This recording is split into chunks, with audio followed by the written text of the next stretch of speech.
Let me tell you about some promising new dwarf tomato varieties that I am trialing this year. Three of them are still under development, but a fourth one has just been released this year. They've been in the ground now for 6 weeks, and I've been very impressed with what I'm seeing so far. They're staying nice and compact, so they're going to be perfect for containers and growing in small spaces. For those of you who are new to this channel, my name is Linda, and I'd like to welcome you to Veggy 360. If you're not familiar with dwarf tomatoes, it's a class of tomatoes that produce tomatoes all season long, like indeterminates, and they also grow all season long, like indeterminates do, but at a much, much slower rate.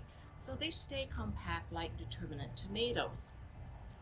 I've included a link to a video that I did on dwarf tomatoes so that you can find out more about this class of tomatoes, as well as how to plant them and how to care for them. Check it out. Before we get started, though, let me give you a little bit of a backstory of how I ended up with these four new varieties of tomatoes. Last year, I had reached out to Craig LeHoullier, who is co-founder of the Dwarf Tomato Project.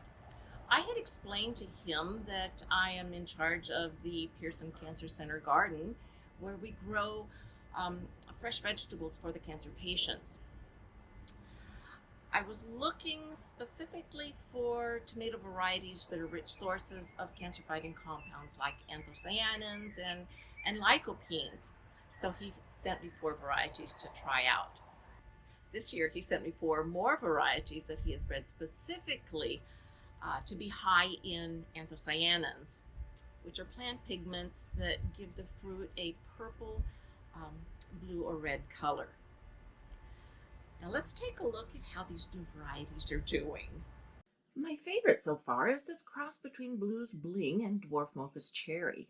It's still considered to be under development, but it's proving out to be a compact dwarf with beautiful variegated leaves. The compact size is going to make it perfect for containers, and the stunning leaves will make it a great ornamental.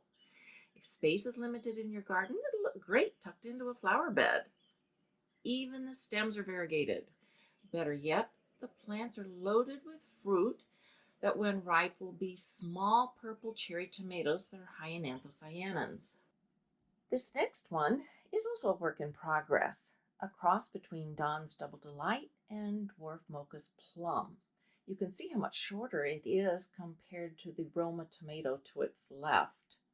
It gets its potato leaf from its parent Dawn's Double Delight, but the smaller, more compact size from the other parent, Dwarf Mocha's Plum.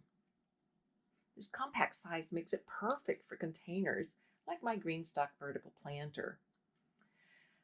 The fruit will be small, striped chocolate plum tomatoes, rich in anthocyanins.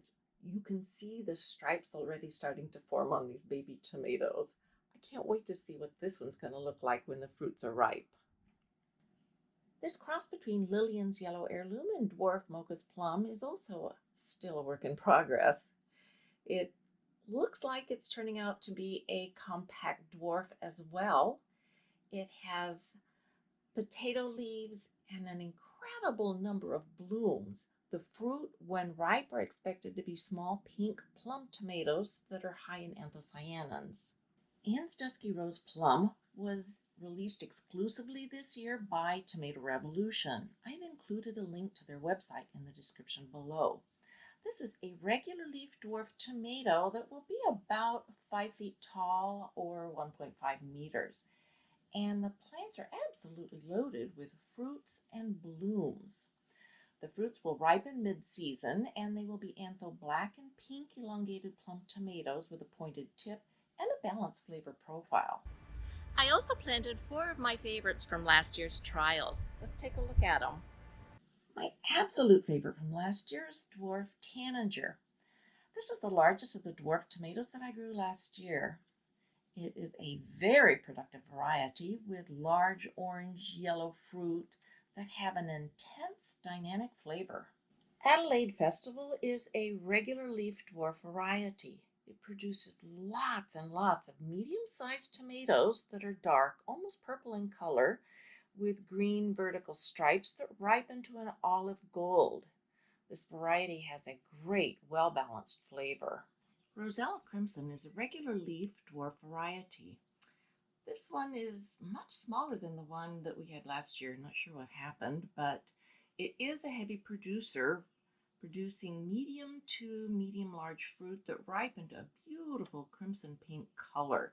The flavor is great, and we really enjoyed this one last year. Sweet Scarlet Dwarf is a potato leaf variety that produces medium to medium large fruit that ripen to a scarlet red.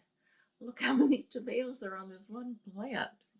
The fruits have a complex flavor that's intense with a great balance of sweet and sour. Look how tall this dwarf tomato has grown this year. You can see how it compares to Celebrity to its left, which is a determinate variety. If you would like to learn more about growing dwarf tomatoes, I would encourage you to read Craig LeHoullier's book, Epic Tomatoes. I've included a link to that book in the description below. I hope that you've enjoyed this video. Please help me grow more gardeners by subscribing to this channel and sharing this video with your friends who'd like to learn how to grow their own food as well. Thank you for watching. Bye-bye now.